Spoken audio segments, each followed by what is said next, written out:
तो ये तारीख़ याद रखेगी इस चीज़ को कि इमरान खान ने इस्टेब्लिशमेंट को और इस हुकूमत को 5 महीने का वक्त दिया था कि आप अपने हालात सुधार लें। आपको मेरी शराइत के ऊपर चलना पड़ेगा क्योंकि मैं असल सियासी इस्टेब्लिशमेंट हूँ। अब वक्त ख़त्म हो गया। इस्टेब्लिशमेंट जो है वो इमरान खान से दोबारा डायलॉग्स का सिलसिला शुरू करेगी। मियां मोहम्मद नवाज शरीफ इस वक्त शदीद गुस्से में हैं और गुस्सा किस बात पे है, बड़ी मज़ाक़ा खेज बात है। 2 सीटें सिंध के अंदर थीं, उसके बावजूद पाकिस्तान पीपल्स पार्टी को 13% वोट पड़ा है। हमारी 6 सीटें थीं जिनके ऊपर इलेक्शन हो रहा था, हमें भी उतना ही 13% वोट पड़ा है। ये कैसे हो रहा है और ये क्या मामला है? जो सबसे अच्छी बात लगी मुझे इस इलेक्शन की वो मेहर बानो कुरैशी की हार थी।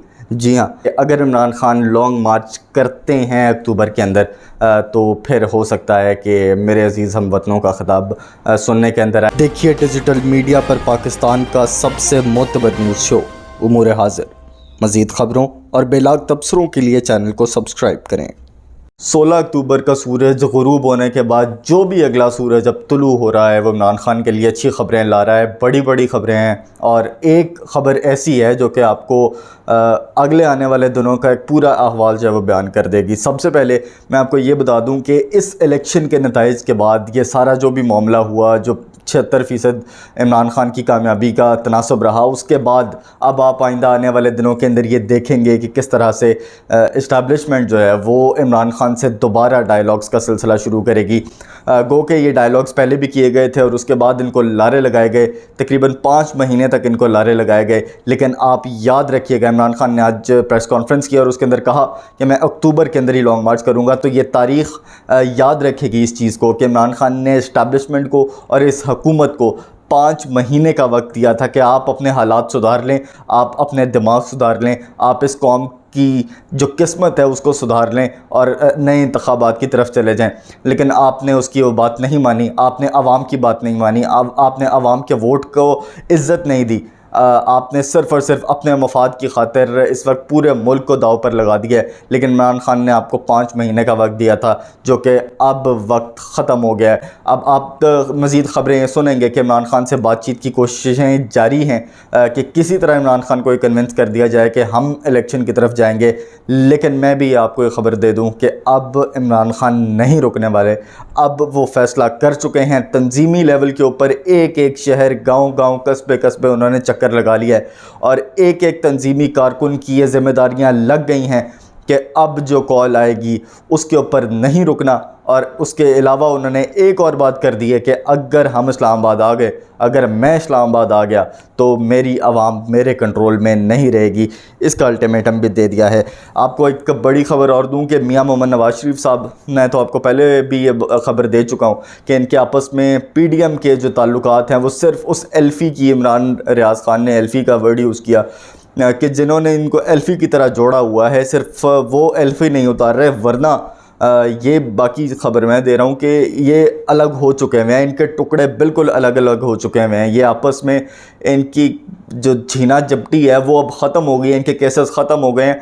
अब सिर्फ़ और सिर्फ ये अपना कॉन्फ्लिक्ट्स हैं इनके, जो कि इनको आने वाले दिनों के अंदर नज़र आ रहे हैं, जिसकी वजह से अब शदीद लड़ाई का ख़तरा जो है वो अब मज़ीद आ गया है। और मियां मोहम्मद नवाज शरीफ इस वक्त शदीद गुस्से में हैं और गुस्सा किस बात पे है, बड़ी मज़ाक़ा खेज बात है कि मलीर के अंदर सीट जो मैनेज करके दी गई है पाकिस्तान पीपल्स पार्टी को, जो इमरान खान वो सीट हारे हैं, जिस तरह से धांधली वहाँ पर हुई है, वो धांधली क्यों हुई, कैसे हुई और वो धांधली यहाँ पंजाब के अंदर क्यों नहीं हुई?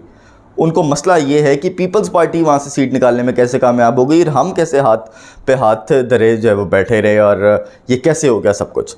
तो उनको इस बात पे बड़ी तशवीश है। उन्होंने एक फैक्ट फाइंडिंग कमेटी भी बनाने का ऐलान किया और कहा है कि जी तफ्तीश करें कि ये नताइज कैसे आए हैं, क्यों आए हैं। गो कि उन्होंने सामने बज़ाहिर तो ये कहा है कि इमरान खान क्यों जीते हैं, लेकिन उसके अंदर एक पहलू ये भी है कि पीपल्स पार्टी कैसे जीती है। इसके अंदर मैं आपको मज़ीद एक ज़रा स्टैट्स देता हूँ आपकी आंखें ज़रा खोलने के लिए कि क्या हुआ है इस बाई इलेक्शन के अंदर और किस तरह से इनको PMLN को ख़ास तौर पे धचका लगा है। जब मैं शुरू के अंदर कहता होता था कि ये पीपल्स पार्टी ने इनके साथ हाथ कर दिया है PDM के अंदर इनको हुकूमत देके, तो ये तब उस वक्त शायद इनको समझ नहीं आई थी। लेकिन अब ये स्टार्ट्स आप सुनेंगे तो आपको समझ आएगी कि मैं ये तब क्यों कहता था।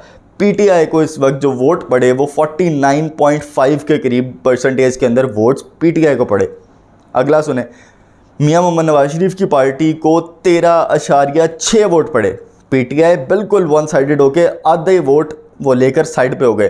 अब बाकी जो बंदर बांट होनी है वो अब सुनते जाएं। 13.6 PMLN को वोट पड़े, 12.8 पाकिस्तान पीपल्स पार्टी को पड़े। अब मामला ये नहीं है कि दोनों को तकरीबन एक जितने पड़े 13% मामला ये है कि जो पंजाब के अंदर बाई इलेक्शंस की तादाद थी उसके अंदर फैसलाबाद, ननकाना साहब, शेखुपुरा, भावल नगर और खानेवाल ये वो सीटें थी जहाँ पर इनका पाकिस्तान मुस्लिम लीग नवाज़ और मुल्तान भी इसके अंदर शामिल है। ये 6 टोटल सीट्स थी जो कि पंजाब के अंदर थी। और पंजाब के अंदर कौन अपने आप को बादशाह समझता है? मियां मोहम्मद नवाज शरीफ। वो ये कह रहे हैं कि 2 सीटें सिंध के अंदर थीं, उसके बावजूद पाकिस्तान पीपल्स पार्टी को 13% वोट पड़ा। हमारी 6 सीटें थीं जिनके ऊपर इलेक्शन हो रहा था, हमें भी उतना ही 13% वोट पड़ा। ये कैसे हो रहा है और ये क्या मामला है? तो ये मैं आपको बता रहा हूँ कि आपके साथ हाथ हो चुका हुआ था, उसी दिन हो चुका था जिस दिन आप वज़ीर आज़म का आपने ओहदा संभाला है। मियां शहबाज शरीफ साहब और बाकी जो छोटे अहम ओहदे थे वो आपने जो काम वाले, जो काम निकलवाने वाले ओहदे थे वो तो आपने इनको दे दिए। आप ऊपर बैठे रहे और सारी की सारी जलालत वो आपके सरों के ऊपर आकर गिर गई है। तो ये आपके साथ हुआ है। बाकियों का भी हवाल सुन लें जी। ANP 9%, JUI 6, TLP 4। तो TLP का तो वैसे ही हाल आपके सामने क्या हो चुका है। एक और बड़ा मज़े का आपके सामने वो स्टैट रख दूं कि अभी तक वोट ऑफ नो कॉन्फिडेंस के बाद ये पूरी पिक्चर क्लियर कर रहा है। ये जो एक स्टैट है ये पूरी पिक्चर क्लियर करेगा अब आपको कि वोट ऑफ नो कॉन्फिडेंस के बाद से आज तक क्या हालात हैं। वो ये हैं कि बाई इलेक्शन से जो अब तक हुए हैं वोट ऑफ नो कॉन्फिडेंस के बाद उनकी टोटल तादाद है 34 में से 26 यानी 76% जो सीटें हैं वो इस वक्त इमरान खान जीत चुका है। जब से इमरान खान इक़्तिदार से उतरा है तब से उसकी पॉपुलैरिटी के अंदर इजाफा हुआ है। अब आपने जितनी देर इसको लटकाना है, जितनी देर आपने खान को और देनी है वो दे लें, वो दिन ब दिन और मकबूल होके आपके सामने आता रहेगा और आपकी सियासत को वो दफन करता रहेगा। मैं ये पूरा आफ्टर मैप जो है वो आपके सामने रखने लगा हूँ कि इस इलेक्शन के बाद किस किस पार्टी को क्या क्या फ़वाइद हासिल हुए, क्या क्या इम्पैक्ट्स पड़े और क्यों पड़े। पूरी एक लिस्ट है आपके सामने मैं रखने लगा हूँ। खान साहब के हक़ में कौन सी बातें थी, खान साहब के ख़िलाफ़ कौन सी बातें गईं, PDM के हक़ में कौन सी बातें थीं, PDM के ख़िलाफ़ कौन सी बातें रहीं। ये फ़ैसला आपने करना है। एक राय में आखिर में दे दूँगा कि मुझे क्या लगता है, ताकि फिर आप उसके साथ अगर एग्री करेंगे तो वो भी आप मुझे बता दें, नहीं करेंगे तो भी मुझे ज़रूर बताइएगा।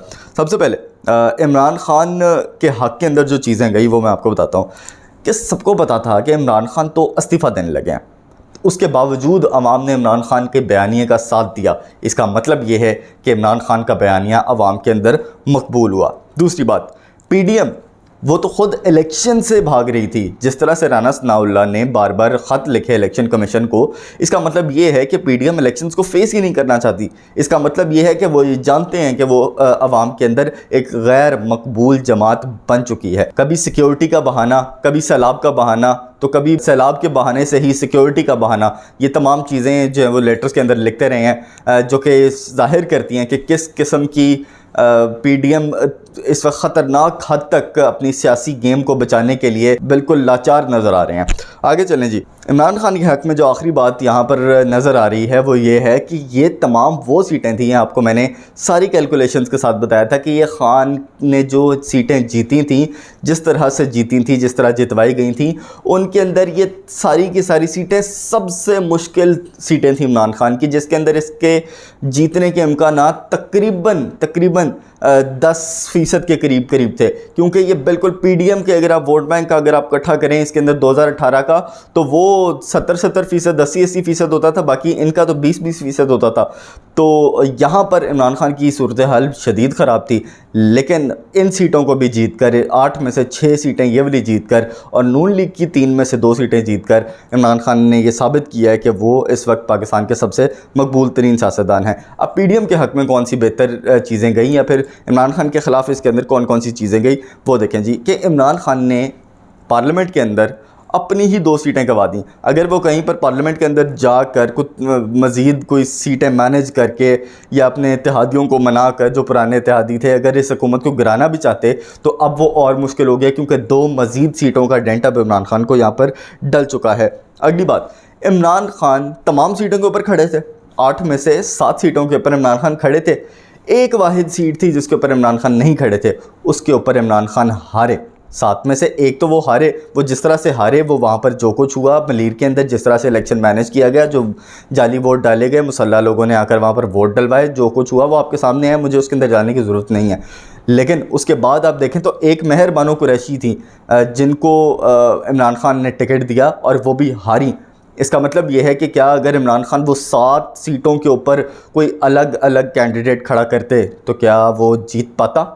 जिस थोड़े थोड़े मार्जिन से भी इमरान खान जीते हैं कुछ हलकों के अंदर, वो पक्की बात है कि वो इमरान खान वो सीटें हार जाते। तो फिर क्या आप इमरान खान के बयानिए का क्या आप इमरान खान के बयानिए को पॉपुलर होने का उसके बाद भी उसको डिफेंड करते आप इस बात को? जाहिर है कि नहीं।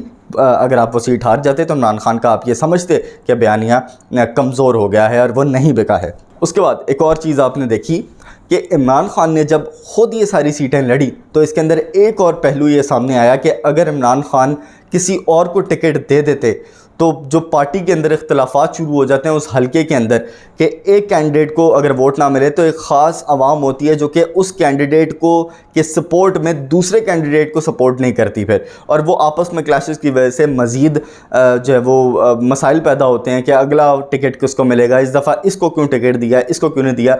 तो वो मसाइल भी जो है वो ज़रूर होते अगर इमरान खान किसी और को टिकट देते। यहाँ पर जो मेजर टेक अवे है इस इलेक्शन का वो ये है कि कोई फ़ायदा नहीं हुआ इस इलेक्शन का, सवाए इसके कि इमरान खान ने ये शो कर दिया कि अवाम मेरे साथ है। इसके अलावा पार्लिमानी सिस्टम, पार्लिमानी निज़ाम के ऊपर इस इलेक्शन का कोई फ़ायदा नहीं हुआ। सिर्फ ये हुआ कि जो पीडीएम की हुकूमत है उसके अंदर 2 सीटें ऐड हो गई, बाकी वो 6 सीटें वो रायगा गई। पीटीआई के हक़ में 2 पंजाब असम्बली की सीटें आ गई। इसके अलावा कोई फ़ायदा नहीं हुआ। वो पावर के अंदर हैं, उनके हक़ में 2 सीटें आ गई हैं। ये पावर में थे पंजाब के अंदर, इनके हक़ में भी 2 सीटें आ गई हैं। तो पावर वालों की सीटों में इजाफा हुआ। इमरान खान ने कौन सा उन सीटों के अंदर बैठना है? तो इसका मतलब ये है कि ये बड़ा बेमायनी किस्म का इलेक्शन हुआ है, सवाए इस बात पे कि इमरान खान ने इस्टेब्लिशमेंट को ये बता दिया है कि जी हाँ, अवाम मेरे साथ खड़ी है और आपको मेरी शराइत के ऊपर चलना पड़ेगा क्योंकि मैं असल सियासी इस्टेब्लिशमेंट हूँ। जो सबसे अच्छी बात लगी मुझे इस इलेक्शन की वो मेहर बानो कुरैशी की हार थी।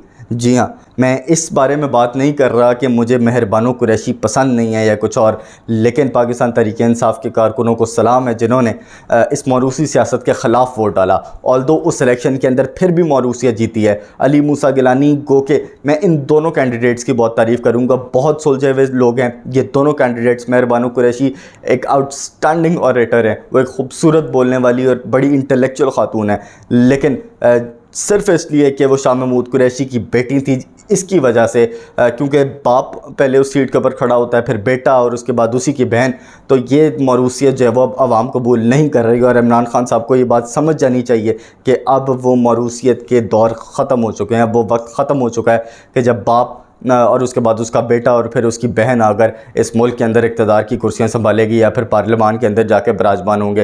अब मुझे नहीं पता कि अली मूसा गिलानी तक कब ये बात इम्प्लीमेंट होगी और पीपल्स पार्टी और पीडीएम के वोटर्स कब इस बात को समझेंगे। ये बात भी मैं आपको बता दूं कि अली मूसा गिलानी अगर वो सीट खाली पीपल्स पार्टी के टिकट से लड़ रहे होते तो वो कभी ये सीट ना जीतते। तो ये तमाम सूरत हाल थी। अब एक चीज़ जिसका मैंने बड़े अरसे से ज़िक्र किया हुआ था और मेरी ये प्रेडिक्शन थी, मेरी एक छठी एज थी जिसमें मैंने ये कहा था कि बाजवा साहब अभी कहीं नहीं जा रहे एक लंबे अरसे तक शायद। मुझे नहीं पता ये अरसा कितना एक्सटेंड होता है, लेकिन अब मुझे ये चीज़ मज़ीद साबित होती हुई इसलिए नज़र आ रही है। आपने शायद कल इमरान खान से भी ये सवाल हुआ जिसके अंदर सहाफ़ी ने भी उनसे ये पूछा कि आपके मार्च की वजह से कहा यह जा रहा है कि शायद मामलात मार्शल लॉ की तरफ जाएँ। तो मुझे ये मामलात इसलिए नज़र आ रहे हैं क्योंकि जिस किस्म का क्राउड इस वक्त चार्ज है पाकिस्तान तहरीक इंसाफ का, जिस किस्म की आवाम उनके साथ है, मुझे ये ख़दशा है और ये अच्छी बात नहीं है। मैं इसको ना सपोर्ट कर रहा हूँ ना मैं ख़बर दे रहा हूँ कि वो जा रहे हैं नहीं, ये मेरी एक छठी इसकी एक राय है, क्योंकि इस बारे में आप ख़बर भी नहीं दे सकते कि कोई ऐसी चीज़ होने जा रही है। अगर कोई इस बारे में ख़बर देगा तो वो आवाम के साथ और अपने काम के साथ ज़्यादती करेगा कि वो इस किस्म की ख़बर भी वो ब्रेक करे। लेकिन ये एक छठी हिस्सा है जो कि मुझे कह रही है कि अगर इमरान खान लॉन्ग मार्च करते हैं अक्टूबर के अंदर तो फिर हो सकता है कि मेरे अज़ीज़ हम वतनों का ख़िताब सुनने के अंदर आए, जो कि कोई भी एक जमहूरी शख्स इस पार्लिमानी निज़ाम के अंदर रहते हुए, एक जमहूरी निज़ाम के अंदर रहते हुए ऐसी चीज़ बिल्कुल भी नहीं चाहेगा। फ़िलहाल शेख अरकम को इजाज़त दीजिए, देखते रहिए उमूर हाज़िर। अल्लाह हाफ़िज़।